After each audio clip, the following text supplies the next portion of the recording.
done. Fire away. Hi, I'm Sarah Mullin. I'm a master's in statistics, and so today I will be critiquing the ontology of biological and clinical statistics. It has a start in a biomedical ontology conference in 2010, and a recent paper was published in September 2016. So basically, you have to ask the question, why an ontology for biological and clinical statistics?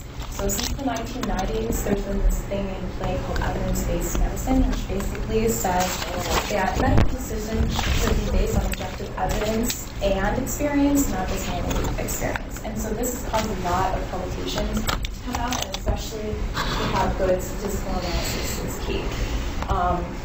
A pressing concern in the biomedical community is the inability to replicate these findings, and this is perhaps due to a lack of research transparency. If information-driven research is useful and transparent, we need an ontology to define these terms. And OBCS tries to do this. So here are some basics. OBCS is built in accordance with the Oval Boundary Principles. That means that it is open and available to be used by all.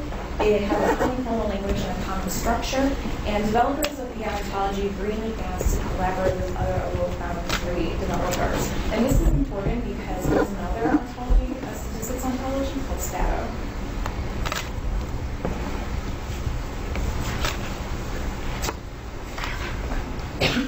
So the principle of reuse states that existing ontologies should be reused whenever possible in building new ontologies. Since OBCS follows the Oval Boundary Principles and has as its upper level ontology basic formal ontology, they can reuse much of these other domain ontologies. And so OBCS was extended from the latest version of OBI, which uses UFO as its high level and IEO as its mid level.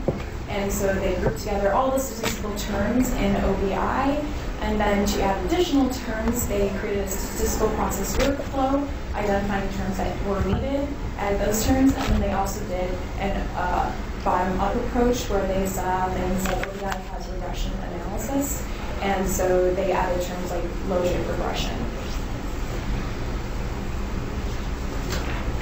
So basically, now we have to ask ourselves, why are there two statistics ontologies? So for any given domain of reality, only one reference ontology is constructed, so that orthogonal reference ontologies will be semantically interoperable with one another. So what terms are reused on STATO? It's basically the terms in the data visualization, so plots, and probability distributions, like the normal distribution. And other terms such as ANCOVA and correlation coefficient, which should have been imported, were not imported. However, since it follows STATO follows Oval Boundary Principles, we can import these terms when we're annotating projects. Another thing to think about is, do these ontologies overlap? And the answer is yes. Some terms in STATO and some terms in OBCS are defined differently and have different identifiers. For example, the statistical model is defined in both of these and have different identifiers in different children. Sorry, I'm using PDF, so bear with my paper. That's fine. So now we follow this thing called the open world assumption, that the ontology design process is open-ended, and it allows for an ontology to be updated, expandable, and amendable. Therefore, OBCS does not provide the full body of statistical terms used in biological and clinical statistics. So, in addition to those OBI statistical terms, they use use cases. So, immunology, vaccinology, microarray, flow cytometry, and clinical nursing use cases.